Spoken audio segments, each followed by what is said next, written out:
আসসালামু আলাইকুম সবাই কেমন আছেন? আশা করি সকলে ভালো আছেন এবং সুস্থ আছেন। তো কিছুদিন হলো বাংলাদেশে স্যামসাং এর পক্ষ থেকে একটি মিড বাজেট সেগমেন্টের একটি smartphone Samsung Galaxy F22 launch হয়ে গিয়েছে।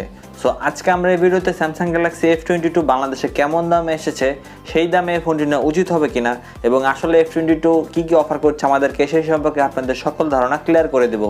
আপনারা দেখছেন টেক ভ্যালি, আপনাদের সাথে থাকছে আমি তাইসির। সো বন্ধুরা, শুরু করা যাক।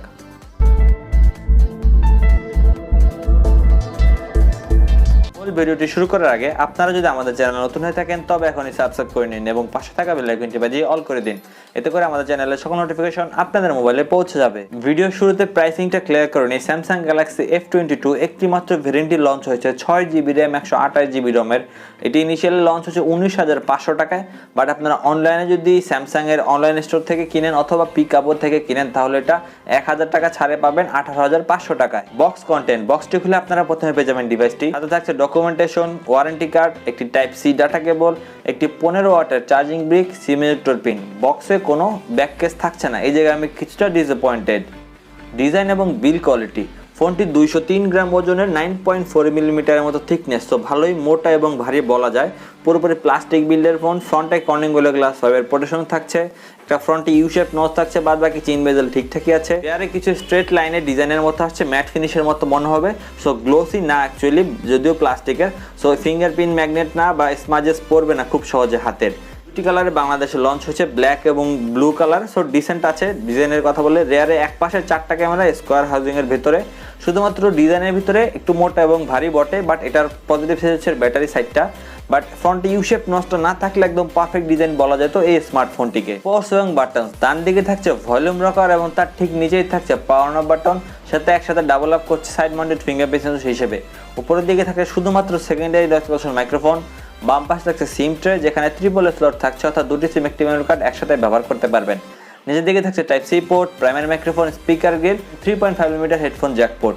সো মোটামুটি সকল ধরনের পোর্টস এবং বাটনস এরকম বাজেট সেগমেন্টে এতে উপস্থিত থাকছে। ডিসপ্লে সেকশন এই জায়গায় 50-50 বলবো, এতে ব্যবহার করা হচ্ছে 6.4 ইঞ্চের একটি super AMOLED panel, 90 hertz refresh রেটে সমৃদ্ধ, বাট এটা HD প্লাসের ডিসপ্লে অর্থাৎ 720p। ডিসপ্লের PPI 274 এবং এতে ম্যাক্সিমাম ব্রাইটনেস হচ্ছে 600 নিটস এবং ফ্রন্টে থাকছে একটা ইউনচ, সাথে থাকছে কর্নিং গ্লাস 5 এর প্রোটেকশন। সো আমার মনে হয় সুপার অ্যামোলেড প্যানেল, সো খুবই পাঞ্চি কালার দিবে এবং কালার রিচ ডিসপ্লে বলা যায়। বাট 90 হার্জ আছে, সো স্মুথ ফিল হবে স্ক্রোলিং এর সময় বা সোশ্যাল মিডিয়া সার্ফিং এর সময়, বিশেষ করে নিউজ ফিড এগুলো সার্ফিং এর সময়। বাট মাত্র HD প্লাস রেজুলেশন ডিসপ্লে। যদি আপনাদের প্রিভিয়াস ফোনটি ফুল HD প্লাস রেজুলেশনের হয়ে থাকে তখন আপনারা খুব বড় রকমের অসুবিধায় পড়বেন। বাট এরকম বা যে বাজেটে লঞ্চ হয়েছে সেই বাজেটে অবশ্যই ফুল HD প্লাসের ডিসপ্লে দেওয়া উচিত ছিল। Performance section out of the box থাকছে 11 এবং 1 UI 3.1 কোর। প্রসেসর সেকশনে ব্যবহার করা হয়েছে Mediatek Helio G80 12 নানোমিটার ফিনফেট টেকনোলজির একটি প্রসেসর। CPU সেকশনে ব্যবহার করা হয়েছে Mali G52 MC2। Octa-core CPU ব্যবহার করা হয়েছে 2টি core 2.0 GHz clock Cortex A75 core, বাকি 6টি core 1.8 GHz clock Cortex A55 core. So Mediatek Helio G80 এই প্রসেসর নিয়ে বলার আর কিছুই নেই। এটা 2 লাখের কিছুটা উপরে আন্তর্জাতিক স্কোর পাবেন। সো অবশ্যই 19,500 টাকা প্রাইস সেগমেন্টে কখনোই জাস্টিফাইড করে না, অত খুব বেশি পাওয়ারফুলও না ওই বাজেটের অনুপাতে। But regular tasking, daily tasking, বালি টাস্কিং অনায়াসে করতে পারেন, বিকজ 6GB LPDDR4X RAM থাকছে এবং 128GB eMMC স্টোরেজ টাইপ থাকছে, সাথে 1 টেরাবাইট পর্যন্ত মাইক্রো SD কার্ডের অপশন তো থাকছেই। তো সব কিছু মিলে পারফরমেন্স দিক থেকে ডিসেন্ট বা মিডিয়াম লেভেলেরই বলবো, খুব বেশি হাই গেমিং বা হেভি টাস্কিং এই ফোনটির থেকে আশা রাখেন না। ক্যামেরা সেকশন, রিয়ারের 4টা ক্যামেরা ব্যবহার করা হয়েছে। 48 মেগাপিক্সেলের f1.8 অ্যাপারচারের মেইন সেন্সর, 8 মেগাপিক্সেলের f2.2 অ্যাপারচারের আলট্রা সেন্সর, বাকি দুইটা 22 মেগাপিক্সেলের f2.4 অ্যাপারচারের ম্যাক্রো এবং ডেপথ। ফ্রন্টে 13 মেগাপিক্সেলের f2.2 অ্যাপারচারের সেলফি ক্যামেরা। ফ্রন্ট এবং ব্যাক উভয় দিকে আপনারা সর্বোচ্চ 1080p 30fps ভিডিও শুট করতে পারবেন এবং EIS এর সাপোর্ট থাকছে ফ্রন্ট এবং ব্যাক উভয় দিকেই। প্রাইস অনুপাতে এখানে আমি ডিসেন্টই বলবো। 48 মেগাপিক্সেলের স্যামসাং এর ক্যামেরা অবশ্যই ভালো ডিসেন্ট ফটো প্রোভাইড করবে। যেহেতু প্রসেসরে Mediatek Helio G80 ব্যবহার করা হয়েছে এই কারণে কিন্তু 4K ভিডিও সাপোর্ট করতো না, বাট অন্তত 2K ভিডিওর সাপোর্ট কিন্তু দেওয়া যেত। স্যামসাং চাইলে এই ব্যাপারটা করতে পারতো, তখন ক্যামেরার জন্য এরকম বাজেট সেগমেন্টে অসাধারণ একটি ফোন বলা যেত। বিকজ 13,000 টাকার টেকনো বা আমরা ইনফিনিক্সের ফোনগুলোতে কিন্তু 2K ভিডিও শুট করতে পারি, আর 1080p 30fps এখানেও আমার মনে হয় 60fps তারা চাইলে দিতেই পারতো।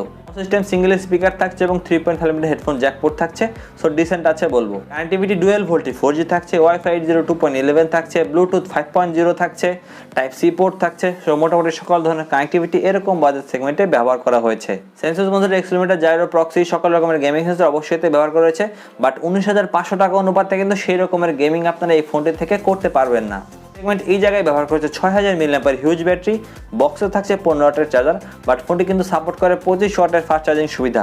আমার মানে বক্সে 25 ওয়াটের ফাস্ট চার্জিং ইনক্লুড করা অবশ্যই জরুরি ছিল, বাট যেহেতু 6000 mAh হিউজ ব্যাটারির সাথে সুপার অ্যামোলেড প্যানেল, অনায়াসে আপনারা 1 থেকে 1.5 দিনের মতো ব্যাকআপ পেয়ে যাবেন। তো বন্ধুরা, ওভারঅল এক্সপেকটেশনসের মধ্যে যদি স্যামসাং এর ব্র্যান্ড ভ্যালু চিন্তা করি, কিছুটা ওভারপ্রাইসড মনে হয়েছে, বাট তাদের যে M32, A22 এরকম অনেকগুলো, A32 অনেকগুলো ফোন লঞ্চ হয়েছে এরকম বাজেট সেগমেন্টে, সো সেগুলোর থেকে এটা অনেকটাই বেশি আপনাদের বাজেট ফ্রেন্ডলি মনে হতে পারে। শুধুমাত্র এটার HD+ রেজলিউশন ডিসপ্লে, এটাই হচ্ছে এটার একমাত্র নেগেটিভ দিক আমার মতে যে বাজেটে লঞ্চ হয়েছে। সো এইটার আপনারা যদি কখনো 18,000 টাকা প্রাইস পয়েন্টে পেয়ে যান, চোখ বন্ধ করে আপনারা এই ফোনটি নিয়ে নিতে পারেন HD+ এর কথা মাথায় রেখে। শুধুমাত্র আপনার প্রিভিয়াস ডিভাইসটা যাতে ফুল HD+ না হয়, তাহলে আপনারা এই ফোনটির দিকে আসতে পারেন। সো মিডিয়াম আপনারা মাল্টিটাস্কিং করতে পারবেন, ডেলি টাস্কিং অনায়াসে করতে পারবেন, টুকটাক গেমিং এবং মিডিয়াম লেভেলের একটা ক্যামেরা। সো মোটামুটি ভালোই বলা চলে যে প্যাকেজের সাথে আসছে স্যামসাং গ্যালাক্সি F22। শুধুমাত্র যদি এটাতে ফুল HD+ একটা ডিসপ্লে ব্যবহার করতে পারতো, অসাধারণ একদম খাপে খাপ ব্যাপার হয়ে যেত আমাদের কনজিউমারদের জন্য এরকম বাজেট সেগমেন্টে। তো বন্ধুরা, ছিল আজকে আমাদের ভিডিওটি কেমন লাগলো? ভালো হয়ে থাকলে লাইক করবেন এবং শেয়ার করবেন। পরবর্তী ভিডিও দেখা বন্ধু সবাইকে আল্লাহ হাফেজ।